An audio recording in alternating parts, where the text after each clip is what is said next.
As palavras certas, na hora certa, no lugar certo.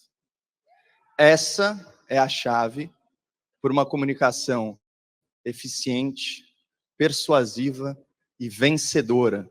Uma comunicação que vai fortalecer a direita em 2024.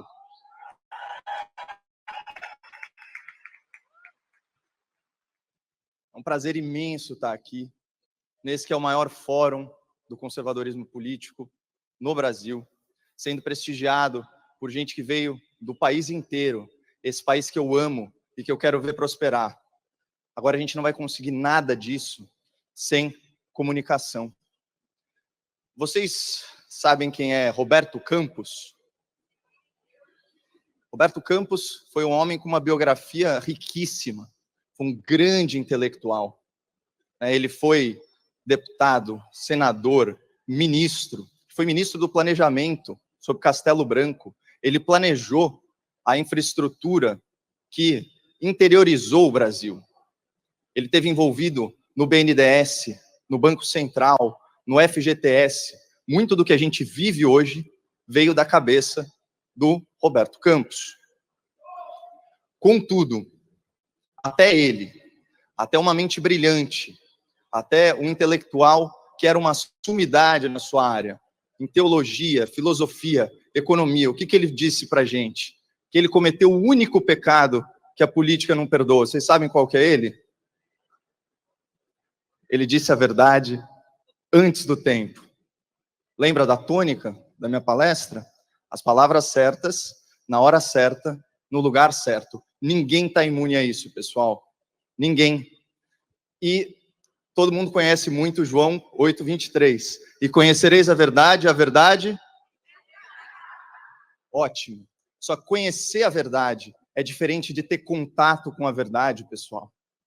Às vezes me perguntam, nossa, como pode uma pessoa tão esclarecida acreditar nessas coisas? É porque ela não conhece a verdade. Ela pode ter até tido contato com ela, mas ela não a conhece, ela não assimilou a verdade. Às vezes eu gosto de pensar na verdade como um diamante. O que acontece quando a gente joga um diamante na cara das pessoas? Machuca. E às vezes a verdade dói. Então o trabalho do bom comunicador é comunicar a verdade do jeito certo. Inclusive, quando Paulo vai ensinar Timóteo sobre como evangelizar, o que ele fala? Ele fala que você tem que ensinar com mansidão aqueles que se opõem, na esperança que eles conheçam a verdade.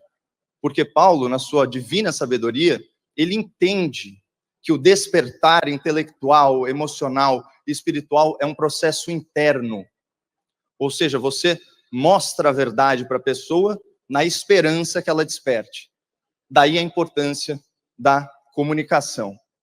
Bom, vamos falar do que quer dizer as coisas do jeito certo. O Roberto Campos era um grande frasista. Inclusive, essa aqui é uma das minhas prediletas. O PT é o partido dos trabalhadores que não trabalham, dos estudantes que não estudam, dos intelectuais que não pensam. E essa frase mudou a minha vida, pessoal. Essa frase mudou a minha vida literalmente. Eu era um cara de comunicação política.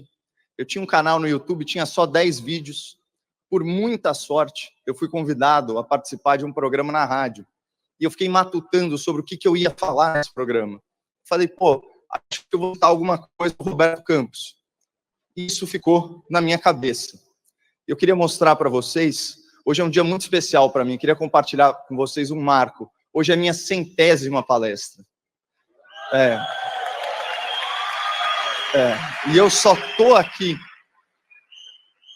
aqui graças a esse momento aqui. Esse é o meu primeiro comentário na imprensa. Primeiro comentário. Uma coisa que está ficando cristalina para a população é um pouco daquilo que o Roberto Campos há décadas já tinha antecipado, e as pessoas estão percebendo que o PT é o partido dos trabalhadores que não trabalham, dos estudantes que não estudam e dos intelectuais que não pensam. E eu vou mais longe ainda, se me permitir, a ousadia de complementar o Roberto Campos, que é o seguinte, também o partido dos democratas que apoiam ditaduras, né, e dos ateus que rezam e fazem comunhão. Esse nível de hipocrisia a população não vai tolerar mais, muito em razão do excelente trabalho do jornalismo sério, como, por exemplo, aqui da Jovem Pan, e das redes sociais, foi o fenômeno que o Joel falou, que pode até ser que o eleitor tenha memória curta, mas a internet não. Massa, né? Vocês viram como eu estava nervoso? Dava para perceber, né? Dava uma gaguejada e tal. Agora, retomando. A palavra certa, na hora certa, no lugar certo. Por que era a palavra certa? Eu era um menino ali, eu não tinha autoridade nenhuma. Então, o que eu fiz? Eu me ancorei na autoridade de autoridades, certo? Eu subi no ombro de gigantes. Ainda tive a petulância de complementá-lo, o que mostra pensamento original. Na hora certa, isso foi dias depois da primeira derrota do PT em 16 anos, o timing foi bom. E no lugar certo, eu falei isso na Jovem Pan, que à época era um templo da liberdade de expressão. Vocês veem a diferença que é saber se comunicar? E, cara, como eu disse, isso mudou a minha vida. O meu primeiro comentário teve 800 mil visualizações.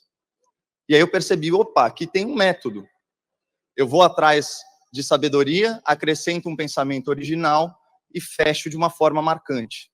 E isso foi inspirando, né, toda a minha carreira na imprensa. Só que aí tem esse probleminha aqui. O que acontece quando nós não nos comunicamos do jeito certo, apesar de falar a verdade, né? Vamos partir desse pressuposto que todos nós, ninguém aqui é dono da verdade, mas nós a buscamos.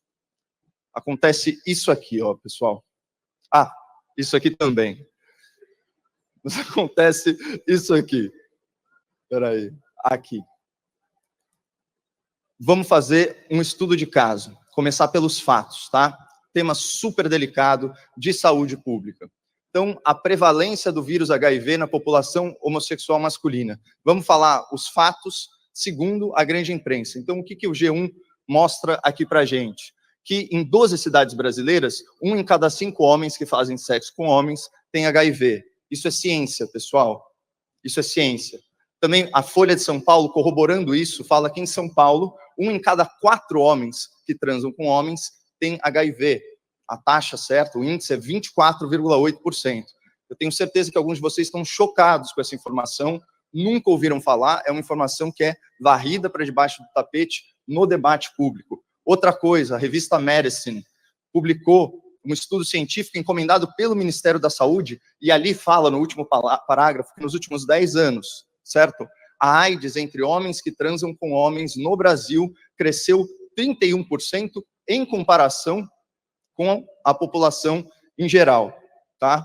Ali, o Ministério da Saúde fala que os casos de HIV na população em geral são 0,4%. São todos dados, né? E, finalmente, a Folha de São Paulo, quando divulgou a pesquisa Mosaico 2.0 sobre o comportamento homossexual, mostrou o seguinte, fez a seguinte pergunta: você teve 3 ou mais parceiros nos últimos 12 meses? Os homens heterossexuais, 18% disseram que sim, e entre os homens homossexuais, esse número foi de 47%. Portanto, não se trata de preconceito afirmar que, em média, o homossexual tende a um comportamento ou tende a ter mais parceiros, correto? Da mesma forma que não é preconceituoso falar que, em média, o comportamento masculino é mais agressivo que o feminino. Estou certo também? Basta olhar a população penitenciária.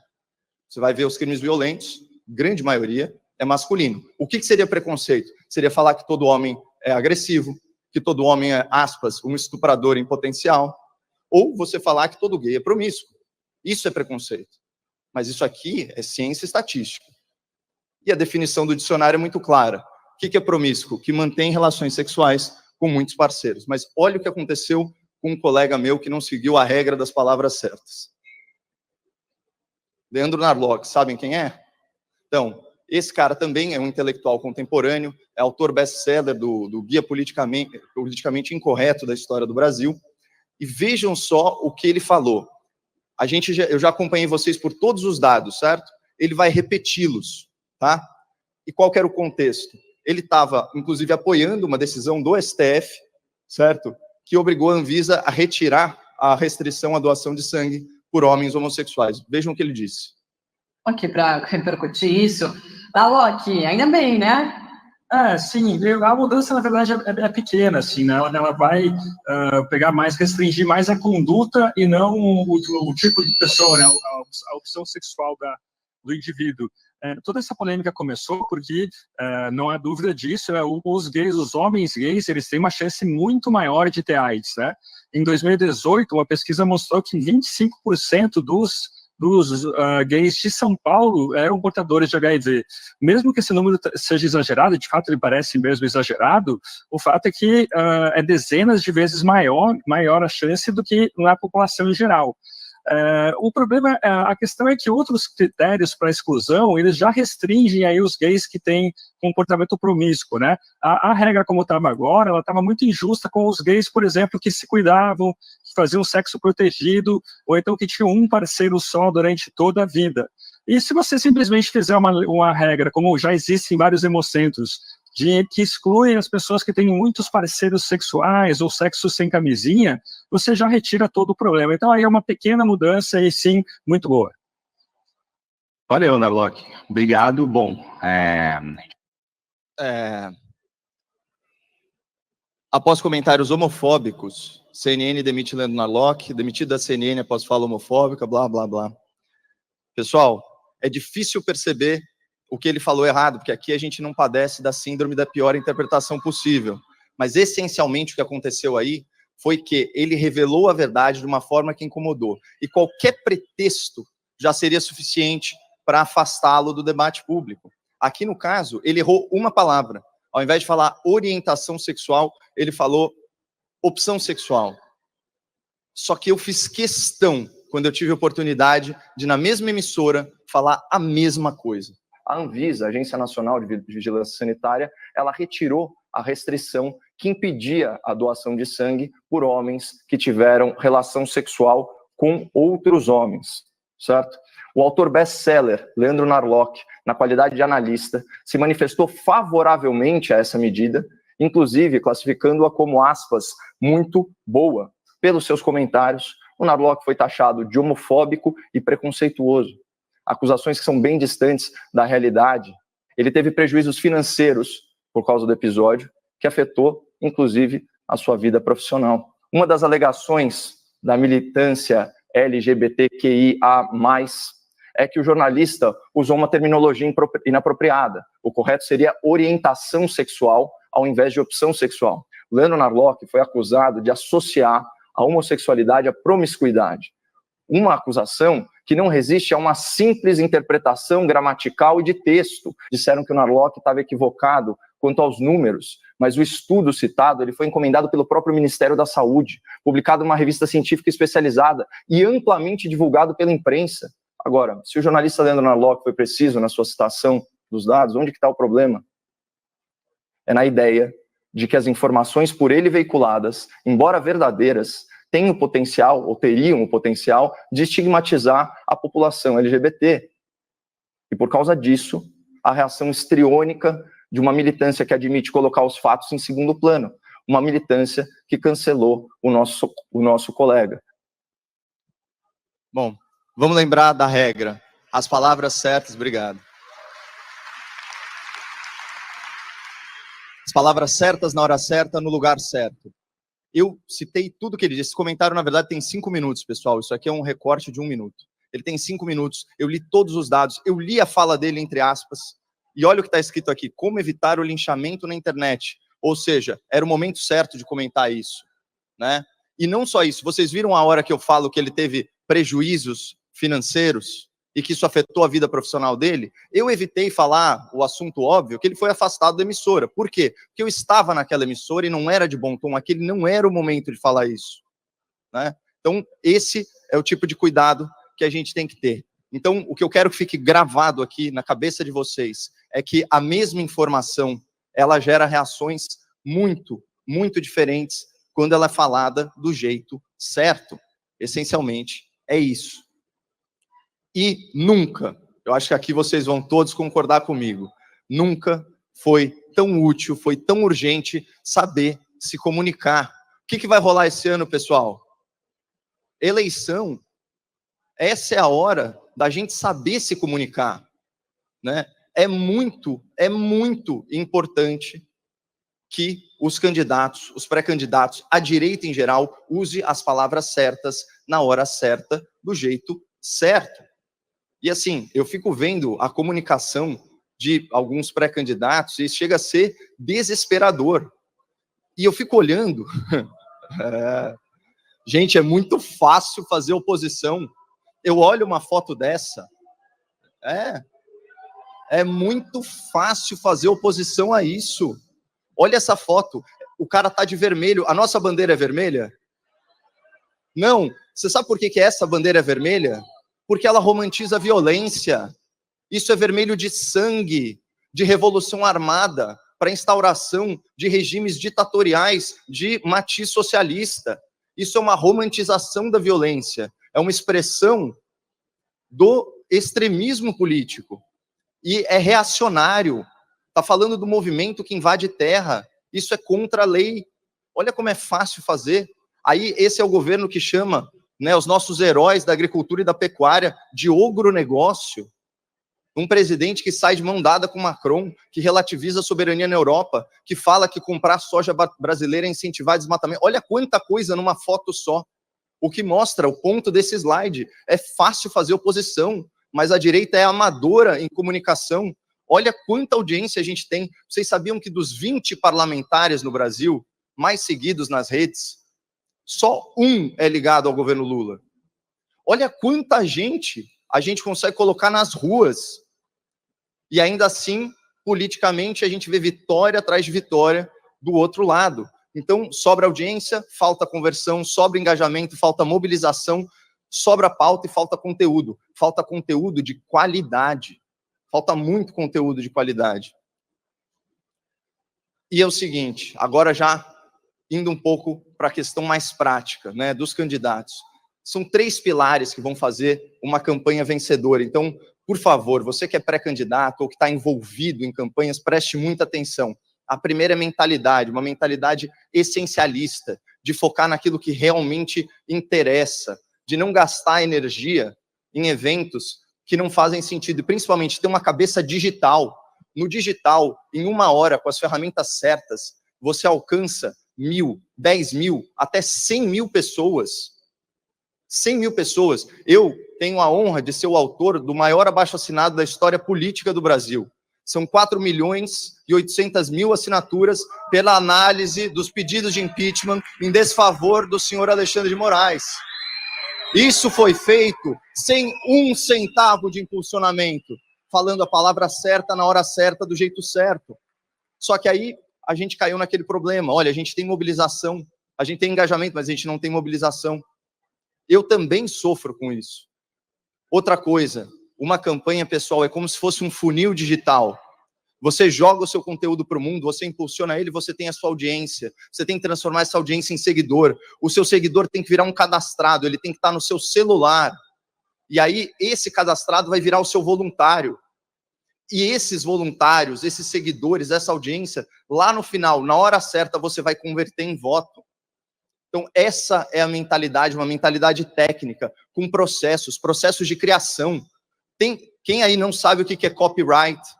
O candidato não roteiriza nada.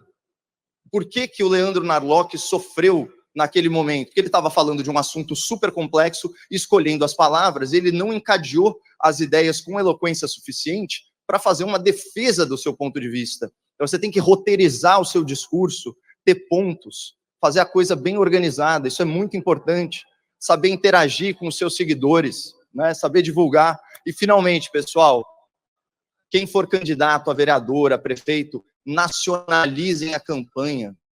O eleitor, ele quer saber o que você pensa sobre as pautas nacionais, sobre a agressão, né, que o nosso país vem sofrendo ao direito à vida, ao direito à saúde pública, né, com essas decisões ridículas aí sobre drogas. Então, o eleitor precisa saber o que você pensa sobre os grandes temas, né? Você tem que aprender a desconstruir o governo de turno. Não é difícil, como eu já mostrei, mas fazer uma crítica inteligente, com fatos, com números. É mais ou menos por aí. E assim, viralizar e impactar um monte de gente. Então, Então é o seguinte, eu tenho essa pergunta para fazer para vocês. Vocês querem fortalecer a direita em 2024? Sim. Segunda pergunta. Quem aqui é pré-candidato a prefeito ou vereador? Por favor, levanta a mão. Ilumina aqui, eu quero ver quem é. Por favor, ilumina a galera, se der. Quem? Tá, continua com a mão levantada. Quem aqui é amigo de algum pré-candidato ou a prefeito ou vereador? Todo mundo? É todo mundo? Então todo mundo vai pegar o celular agora. Agora, todo mundo saca o celular. Que eu vou mostrar uma forma da gente se comprometer a fortalecer a direita nas eleições de 2024. Por favor, celular para cima, todo mundo. Amém. Todo mundo com o celular para cima para o que eu vou mostrar agora. Pessoal, é aqui. Vocês querem centenas de bons candidatos? Sério, vocês querem método de comunicação? Vocês querem centenas de candidatos que saibam viralizar conteúdos? É isso que a gente precisa? Falar a coisa certa? Então, por favor, tirem uma foto disso. Vocês vão ser encaminhados por um grupo de WhatsApp. Nesse grupo de WhatsApp, ao longo de toda a eleição, a gente vai compartilhar conteúdos com vocês e com quem vocês mandarem esse link, para a gente ter um mínimo de coesão na nossa comunicação. A gente precisa escalar. Eu acabei de mostrar para vocês que falando as palavras certas, na hora certa, do jeito certo, a gente engaja. Eu estou vendo centenas de celulares agora tirando foto. Isso mostra que com método, com técnica, a gente consegue se comunicar. Esse engajamento que eu consegui agora com vocês, eu quero que cada um dos candidatos aqui consiga com os seus potenciais eleitores, e se Deus quiser, e Ele quer, a direita vai sair fortalecida nessas eleições. Muito obrigado, não percam a esperança no Brasil e fiquem com Deus.